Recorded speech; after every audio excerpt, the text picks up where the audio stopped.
फूल आहे गुलाबाचे जरा सुगंध घेत चला, फूल आहे गुलाबाचे जरा सुगंध देत चला, कार्यक्रम आहे लहान मुलांचा जरा टाळ्या देत चला. तुमच्या टाळ्यांमुळे आमच्या लहान मुलांमध्ये जोश निर्माण होतो आणि तुमच्या टाळ्यांमुळे या मुलांची प्रगती होत असते.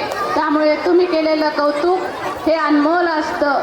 जोरदार टाळ्या होऊ द्या या चिमुकल्यांसाठी.